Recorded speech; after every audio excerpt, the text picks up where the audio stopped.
Alhamdulillahi Rabbil Alameen wal aqibatu lil muttaqin wassalatu wassalamu ala sayyidina Muhammadin wa ala alihi wa ashabihi ajma'in amma ba'd. Qala Allahu ta'ala fil Qur'anil Kareem a'udhu billahi minash shaitanir rajim. Bismillahirrahmanirrahim. Inna Allaha wa malaikatahu yusalluna 'alan nabi ya ayyuhalladhina amanu sallu 'alaihi wa sallimu taslima. Allahumma salli 'ala sayyidina Muhammadin wa 'ala ali sayyidina Muhammadin alladhi qurinatil barakatu bi dhatihi wa muhayya wa ta'attaratil awalimu bi tibi dhikrihi wa rayya. எல்லா புகழும் புகழ்ச்சியும் அல்லாஹு ஜல்ல சுபஹானஹு தஆலா ஒருவனுக்கு உரித்தாகட்டுமாக. ஆமீன். நபிகள் நாயகம் ஸல்லல்லாஹு அலைஹி வஸல்லம் அவர்கள் மீதும் அனைத்து சஹாபாக்கள், தாபிஈன்கள், தபஅ தாபிஈன்கள், உலமாக்கள், ஷுஹதாக்கள், அக்தாபுகள், அவுலியாக்கள், குறிப்பாக இங்கே குழுமியிருக்கும் நம் அனைவரின் மீதும், முஸ்லீம் சமூகத்தினர் அனைவரின் மீதும் அல்லாஹ்வின் அன்பும் அருளும் குறைவின்றி நிறைவாக உண்டாகட்டுமாக. ஆமீன். அல்லாஹு தஆலா நமக்கும் நம்முடைய பெற்றோருக்கும் ஆசிரியர்களுக்கும் மனைவி பிள்ளைகளுக்கும் உலக முஸ்லிம்கள் அனைவருக்கும் உடல் ஆரோக்கியத்தை, ஆஃபியத்தை, சலாமத்தை தருவானாக. எதிரிகளின் சூழ்ச்சியிலிருந்து அல்லாஹ் நம் அனைவரையும் காப்பாற்றுவானாக. மஸ்ஜிதுகளை, மதரசாக்களை, இஸ்லாமியர்களினுடைய வீடுகளை, வியாபார ஸ்தலங்களை அல்லாஹ் பாதுகாப்பானாக. வாழுகிற காலமெல்லாம் லா இலாஹ இல்லல்லாஹ் முஹம்மது ரசூலுல்லாஹ் என்ற திருக்கலிமாவை விளங்கி அதன்படி வாழ்ந்து ஈமானோடு மரணிக்கிற உயர்ந்த நசீபை அல்லாஹு தஆலா நம் அனைவருக்கும் தருவானாக. ஆமீன். டிசம்பர் 16 இஸ்லாமியர்களுக்கு அநீதமிழைக்கப்பட்ட நாள். நமக்கெல்லாம் தெரியும், பயங்கரவாதிகளால் ஒரு மஸ்ஜிதை இடித்து தரைமட்டமாக ஆக்கி அங்கே ஒரு கோயில் கட்டப்பட்டிருக்கிறது. இந்தியாவில் இருக்கக்கூடிய நீதிமன்றங்கள் எல்லாம் நேர்மையான முறையில், நீதமான முறையில் நடந்து கொள்ளாமல் அநீதமான முறையில் பல்வேறு ஆண்டுகளாக அநீதமான தீர்ப்புகளை வழங்கி வருவதை நாம் பார்க்க முடிகிறது. 1528ஆம் ஆண்டு பாபர் மஸ்ஜித் கட்டப்படுகிறது. 350 வருடங்கள் எந்த விதமான பிரச்சனையும் இல்லை. 1859ஆம் ஆண்டு முதலாக அங்கே ஒரு பிரச்சனை ஏற்படுகிறது. இஸ்லாமியர்களுக்கும் இந்துக்களுக்கும் மத்தியில் முதலாக அங்கே ஒரு பிரச்சனை ஏற்படுகிறது. அதனை தொடர்ந்து அவ்வப்போது சில பிரச்சனைகள் 1949 டிசம்பர் 22ஆம் தேதியோடு பாபர் மஸ்ஜிதில் தொழுகை நிறுத்தப்படுகிறது. கிட்டத்தட்ட 70 ஆண்டுகளுக்கு பிறகு இஸ்லாமியர்களுக்கு அநீதமான முறையில் இந்துக்களுக்கு சாதகமாக ஒரு தீர்ப்பு வழங்கப்பட்டதை நாம் எல்லாம் அறிவோம். அதனைத் தொடர்ந்து இன்றைக்கு பல்வேறு மஸ்ஜிதுகளை குறிவைத்திருக்கிறார்கள்.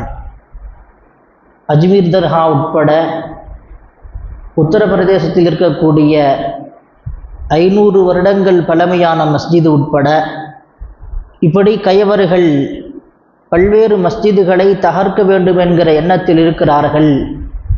அந்த எண்ணத்திற்கு தோதுவாக நீதிமன்றங்களும் காவல்துறைகளும் நடந்து கொள்வது மிகவும் வருத்தமான ஒரு செய்தி. இந்த நேரங்களில் நாம் கவனிக்க வேண்டிய மிக முக்கியமான செய்தி என்னவென்றால், நம்மிடத்தில் இருக்கக்கூடிய மஸ்ஜிதுகளை நாம் தக்க வைத்து கொள்ள வேண்டும். என்ன வழி? தக்க வைத்துக் கொள்வதற்கு என்ன வழி?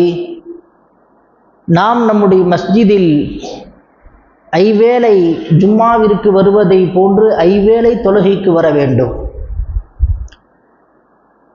எல்லோரும் கவலைப்படுகிறோம். ஒரு மஸ்ஜித் இடிக்கப்பட்டதை நினைத்து எல்லோரும் கவலைப்படுகிறோம், வருத்தப்படுகிறோம். இனிமேல் எந்த மஸ்ஜிதும் இடிக்கப்படக்கூடாது என்பதில் கவனமாக இருக்கிறோம். அதற்கு நாம் செய்ய வேண்டிய முதல் பணி, நாம் மஸ்ஜிதில் நம்முடைய தொழுகைகளை ஆக்கிக் கொள்ள வேண்டும். ஃபர்லான தொழுகை எவ்வளவு வேலையாக இருந்தாலும் சரி, எவ்வளவு சூழ்நிலைகள் சரியில்லாமல் இருந்தாலும், வெயிலாக இருக்கட்டும் மழையாக இருக்கட்டும், முடிந்த அளவுக்கு நான் மஸ்ஜிதில் தொழுவேன் என்கிற ஒரு நம்பிக்கை ஒவ்வொரு முஸ்லிமான ஆணுக்கும் வர வேண்டும். ஜும்மாவிற்கு வருகிற கூட்டம் அசர் தொழுகைக்கோ அதனை தொடர்ந்து மற்ற எந்த வக்திற்கோ வராமல் நாம் எல்லாம் கவலைப்பட்டு கொண்டிருப்பது இது ஒரு ஆரோக்கியமான ஒரு வழி அல்ல என்பதை நாம் தெரிந்து கொள்ள வேண்டும். நம்முடைய பாவத்தின் காரணமாகத்தான் இதுபோன்ற அநீதமான ஆட்சியாளர்களை அல்லாஹ் ஏற்படுத்துகிறான். அல்லாஹுக்கு செய்ய வேண்டிய கடமைகளை நாம் சரிவர செய்யாததின் காரணமாக அல்லாஹு தாலா நீதமில்லாத நபரை அல்லாஹு தாலா பொறுப்பிலே நீதிமன்றங்களில் கொண்டு வந்து ஏற்படுத்துகிறான். ஆட்சியாளரை அல்லாஹ் ஏற்படுத்துகிறான். நாம் செய்யக்கூடிய பாவம் அல்லாஹுக்கு எப்படி நாம் வழிபட வேண்டுமோ அதுபோன்று வழிபடாததின் காரணமாக அல்லாஹு தாலா திருக்குர்ஆனில் ஒரு இடத்தில் அல்லாஹ் இப்படி பேசுகிறான். வமை யஅஷு அன் திக்ரிர் ரஹ்மானி நுகையில் லஹு ஷைத்தானன் ஃபஹுவ லஹு கரீன். யார் அல்லாஹ்வின் நினைவை விட்டு அல்லாஹை நினைவு கூறாமல் வாழ்கிறார்களோ, அல்லாஹ்வை நினைக்காமல் வாழ்கிறார்களோ, அல்லாஹ்வை மறந்து வாழ்கிறார்களோ, அவர்களுக்கு அல்லாஹ் ஒரு ஷைத்தானை ஏற்படுத்துகிறான். நுகையில் லஹு ஷைத்தானன் ஃபஹுவ லஹு கரீன். அந்த ஷைத்தான் அவனோடவே இருப்பானாம். அந்த ஷைத்தான் அவனோடவே இருப்பான், அவன் வழிகெடுத்து கொண்டே இருப்பான். நம்முடைய வாழ்க்கையை கொஞ்சம் யோசித்து பாருங்கள். நாம் எப்படி வாழுகிறோம்? அல்லாஹுக்கும் ரசூலுக்கும் பிடித்தமான முறைப்படி நம்முடைய வாழ்க்கையை நாம் அமைத்திருக்கிறோமா என்று யோசித்து பாருங்கள். என்று யோசித்து பார்த்தால் நம்முடைய வாழ்க்கை ஷைத்தானோடு தான் அதிகமான நேரங்கள் நாம் கழிப்பதை போன்று ஒரு சிந்தனைக்கு வருகிறது. காரணம், நாம் அல்லாஹை மறந்ததின் காரணமாக. அல்லாஹு தாலாவே ஒரு ஷைத்தானை ஏற்படுத்துகிறான். திருக்குர்ஆனுடைய ஆயத் இது. சூரா ஸுஹ்ருஃபில் அல்லாஹு தாலா சொல்லுகிறான், அல்லாஹ் கொடுக்கக்கூடிய மிகப்பெரிய தண்டனை இது. நபி ஸல்லல்லாஹு அலைஹி வஸல்லம் சொல்லுகிறார்கள், ஒரு மனிதன் தொழுகைக்கு வராமல், எனக்கு வேலை இருக்கிறது ஏதாவது சாக்கு போக்குகளை சொல்லி அவன் தொழுகைக்கு வராமல் இருந்தால், ஒரு நேர தொழுகையை அவன் விட்டால், நபி ஸல்லல்லாஹு அலைஹி வஸல்லம் சொல்றாங்க, அல்லாஹ் சொல்வதாக சொல்லுகிறார்கள், அல்லாஹு தாலா மென்மேலும் அவன் தொழ முடியாமல் அல்லாஹ்வை நினைவு கூறாமல் இருப்பதற்கு அல்லாஹ் வேலையை கொடுக்கிறான். அல்லாஹ் கொடுக்கக்கூடிய தண்டனையை பாருங்கள். ஒரு மனிதன் வேலையை சொல்லி அவன் தொழுகாமல் இருந்தால், எனக்கு கடையில் வேலை இருக்குது, வீட்டில் வேலை இருக்கிறது, சமையல் வேலை இருக்கிறது என்று பெண்கள் தொழுகையை விட்டாலும் சரி, எந்த ஒரு வேலையை காரணம் காட்டி ஒருவன் தொழாமல் விட்டால், அல்லாஹ்வை நினைவு கூறாமல் விட்டுவிட்டால், மென்மேலும் அவன் அல்லாஹ்வை நினைவு கூறாமல் இருக்க வேண்டும் என்பதற்காக அல்லாஹ் வேலையை கொடுக்கிறானாம் என்று பெருமானார் ஸல்லல்லாஹு அலைஹி வஸல்லம் சொல்லித் தருகிறார்கள். எனவே நாம் அல்லாஹ்வை நினைவு கூர்ந்து கொண்டே இருக்க வேண்டும். இல்லை என்று சொன்னால் அல்லாஹ் கொடுக்கக்கூடிய மிகப்பெரிய தண்டனை இது, தன்னை தொழாமல் ஆக்கி விடுவான். அல்லாஹ்வை நினைவு கூறாத ஒரு வாழ்க்கையை நமக்கு அல்லாஹ் கொடுத்து விடுவான். எனவே நாம் அல்லாஹ்வை சதா நினைவு கூர்ந்து கொண்டே இருக்க வேண்டும். நம்முடைய வேலைகளுக்கு நாம் எப்படி முக்கியத்துவம் கொடுக்கிறோமோ அதுபோல அல்லாஹ்வினுடைய கடமைக்கும், நபி ஸல்லல்லாஹு அலைஹி வஸல்லம் அவர்கள் சொல்லிக் கொடுத்திருக்கிற கடமைக்கும் நாம் முக்கியத்துவம் கொடுக்க வேண்டும். இல்லை என்று சொன்னால் இது போன்ற மிக மோசமான ஒரு சூழ்நிலைகளைத்தான் நாம் சந்திக்க நேரிடும். நபி ஸல்லல்லாஹு அலைஹி வஸல்லம் சொன்னாங்க, அடியார்கள் அல்லாஹுக்கு எப்படி அஞ்ச வேண்டுமோ அதுபோன்று முறையாக அஞ்சினால், அல்லாஹுக்கு சரியான முறையில் இபாதத்தை செலுத்தினால், அல்லாஹு தாலா, நபி ஸல்லல்லாஹு அலைஹி வஸல்லம் சொல்றாங்க, இரவு நேரத்தில் மட்டும் அல்லாஹ் மழையை இறக்குவான், பகல் நேரத்தில் வெயிலை அல்லாஹ் தருவான். எந்த அளவிற்கு என்று சொன்னால், இரவு நேரத்தில் மழை வருகிற போது இடியினுடைய சப்தம் கூட அவனுக்கு விழாமல் அல்லாஹு தாலா அவனுக்கு அவனுக்கு ரஹ்மத்தான மலையை கொடுப்பான் என்பதாக பெருமானார் ஸல்லல்லாஹு அலைஹி வஸல்லம் சொல்லித் தருகிறார்கள். இன்றைக்கு அநியாயமான ஆட்சியாளர்கள், அநீதங்களை வழங்கக்கூடிய நீதிமன்றங்கள், இதற்கெல்லாம் காரணம் நம்முடைய பாவமான வாழ்க்கை தான். இன்றைக்கு சீதோன நிலை மாறிக்கொண்டே இருக்கிறது. சில நேரங்களில் மழை கடுமையாக பொழிகிறது, வெள்ளம் வருகிறது, சூறாவளி வருகிறது. அதற்கும் நம்முடைய பாவம்தான் காரணம். இந்த ஹதீஸில் ஸல்லல்லாஹு அலைஹி வஸல்லம் அதைத்தான் குறிப்பிடுகிறார்கள். நீங்கள் அல்லாஹுக்கு சரியான முறையில் நீங்கள் இபாதத் செய்தால் இரவு நேரத்தில் மட்டும் அல்லாஹ் மழையை இறக்குவான். பகல் நேரத்தில் அல்லாஹ் உங்களுக்கு வேலைக்கு இடையூறு இல்லாமல் அல்லாஹ் வேலை தருவான் என்பதாக பெருமானார் ஸல்லல்லாஹு அலைஹி வஸல்லம் அவர்கள் சொல்லித் தருகிறார்கள். எனவே நம்முடைய பாவங்கள் தான் இதுபோன்ற ஆட்சியாளர்களும் அநீதமான முறையில் நடந்து கொள்வதற்கு காரணம் நம்முடைய பாவம்தான். சீதோசன நிலை சரியில்லாமல் போவதற்கு காரணம் நாம் தான், நம்முடைய பாவம்தான் காரணம். எனவே நாம் அல்லாஹுக்கு முறையான, அல்லாஹை எப்படி அஞ்சி வாழ வேண்டுமோ அப்படி வாழ்ந்தால் எல்லாவற்றையும் அல்லாஹு தஆலா நமக்கு சாதகமானதாக மாற்றி தருவான். அல்லாஹு தஆலா அதை மாற்றி தருவான். நபி ஸல்லல்லாஹு அலைஹி வஸல்லம் சொன்னாங்க, நாம் நம்முடைய தொடர்பு மஸ்ஜிதோடு ஆக்கிக் கொள்ள வேண்டும். நபி ஸல்லல்லாஹு அலைஹி வஸல்லம் அவர்கள் 7 நபருக்கு அரசுடைய நிழல் கிடைக்கும் என்பதாக சொன்னாங்க. அரசுடைய நிழல் கிடைக்கும் என்பதாக. அதிலே ஒரு மனிதன், ரஜுலுன் கல்புஹு முஅல்லகும் பில் மசாஜித், அவருடைய உள்ளம் எப்பொழுதும் மஸ்ஜிதோடு சம்பந்தப்பட்டிருக்கும் என்பதாக சொன்னார்கள். இன்றைக்கு ஒரு பள்ளியை இழந்து விட்டோம், பாபர் மஸ்ஜித் என்கிற பள்ளியை இழந்து விட்டோம். அடுத்தடுத்த மஸ்ஜிதுகளை குறிவைத்திருக்கிறார்கள். நாம் மற்ற மஸ்ஜிதுகளை தக்க வைத்துக் கொள்வதற்கு பள்ளிகளோடு நாம் நம்முடைய தொடர்பை ஏற்படுத்தி கொள்ள வேண்டும். ஐவேளை தொழுகை, பரலான தொழுகைக்கு எப்படி ஜும்மாவிற்கு வருகிறோமோ அதுபோல ஐவேளை கட்டாயம் நாம் நம்முடைய மஸ்ஜிதுகளுக்கு, அவரவர்கள் அந்தந்த பகுதியில் இருக்கக்கூடிய பள்ளிகளில் தொழுக வேண்டும். அப்படி தொழுதால் இந்த உலகத்திலேயும் பிரயோஜனம் கிடைக்கும், நாளை கியாமத்து நாளிலும் அரசுடைய நிழலை அல்லாஹ் தருவான். நபி ஸல்லல்லாஹு அலைஹி வஸல்லம் அவங்கள்ட்ட ஒரு மனிதர் வராரு. யா ரசூலல்லாஹ், என்னுடைய பொருளை ஒருவர் அபகரிக்கிறார், நான் என்ன செய்ய வேண்டும்? நபி ஸல்லல்லாஹு அலைஹி வஸல்லம் சொன்னாங்க, அவர் அபகரிக்காமல் உன்னுடைய பொருளை நீ பாதுகாக்க வேண்டும். அவர் என்னிடத்தில் சண்டையிட்டால் என்ன செய்வது? ஸல்லல்லாஹு அலைஹி வஸல்லம் சொன்னாங்க, போராட வேண்டும். அந்த பொருளுக்காக வேண்டி நீ போராட வேண்டும். அவர் ஒருவேளை என்னை கொலை செய்து விட்டால் என்னுடைய நிலை என்ன என்று கேட்கிறார். ஸல்லல்லாஹு அலைஹி வஸல்லம் சொன்னாங்க, நீ ஷஹீத், உனக்கு அல்லாஹு தஆலா ஷஹீத் என்கிற அந்தஸ்தை தருவான். ஒருவேளை நான் அவரை கொலை செய்து விட்டால் அவர் நரகத்திற்கு போவார், உனக்கு அது நன்மைதான் என்பதாக பெருமானார் ஸல்லல்லாஹு அலைஹி வஸல்லம் சொல்லித் தருகிறார்கள். நம்முடைய பொறுப்பில் மஸ்ஜிதுகள் இருக்கிறது, அதை அபகரிக்க துடித்து கொண்டிருக்கிறார்கள் கயவர்கள். எனவே அதை அபகரிக்காமல் போராட வேண்டிய சூழ்நிலை கட்டாயம் நமக்கு இருக்கிறது. மஸ்ஜிதை பாதுகாப்பது அது நம்முடைய பொறுப்பாக இருக்கிறது. அது நம்முடைய பொருள், நாம் அதை பாதுகாக்க வேண்டும், பராமரித்து கொள்ள வேண்டும். நாம் கண்டுகொள்ளாமல் ஏதோ ஒரு மஸ்ஜிதை அபகரிச்சாங்க, இடிச்சாங்க என்று நாம் கண்டுகொள்ளாமல் இருந்துவிடக்கூடாது. மஸ்ஜிதை பாதுகாப்பது ஒவ்வொரு முஸ்லிமின் மீது நாம் கடமையாக இருக்கிறது. நபி ஸல்லல்லாஹு அலைஹி வஸல்லம் அவர்கள் சொல்லித் தருகிறார்கள், உங்களுடைய தொடர்புகளை மஸ்ஜிதோடு ஆக்கிக் கொள்ளுங்கள்.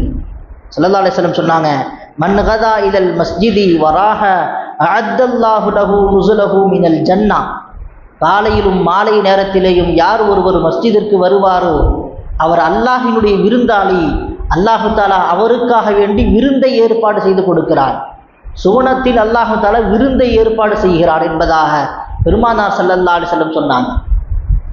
எத்தனை பேர் நாம் தொழுகைக்கு வருகிறோம்? ஃபஜ்ருடைய தொழுகைக்கும் இஷாவுடைய தொழுகைக்கு நாம் முக்கியத்துவம் கொடுக்க வேண்டும்.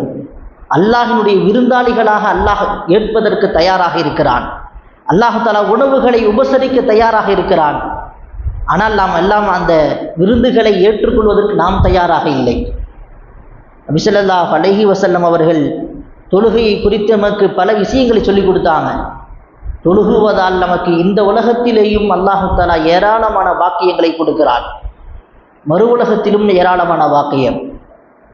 சஹாபாக்கள் அவர்கள் ஈமான் நபி ஸல்லல்லாஹு அலைஹி வஸல்லம் அவர்களை ஏற்றுக்கொண்டதோடு மட்டுமல்லாமல் சாலிஹான நல் அமல் செஞ்சாங்க. அவர்களை அல்லாஹு தஆலா அவர்களுக்கு உயர்ந்த பதவிகளை கொடுத்தான். சஹாபாக்களை ஒவ்வொரு ஊருக்கும் ஒருவர் பொறுப்புதாரியாக நியமிக்கப்பட்டாங்க, நீதிபதியாக ஆனாங்க. அல்லாஹு தஆலா அதை திருக்குர்ஆன்ல சொல்லி காட்டுறான். வஅதல்லாஹுல்லதீன ஆமனு மின்கும் வஅமிலுஸ் ஸாலிஹாத்தி அயஸ்தக்லிஃபன்னஹும் ஃபில் அர்த். இந்த பூமியிலே அல்லாஹு தஆலா கலீஃபாவாக ஆக்குவான்.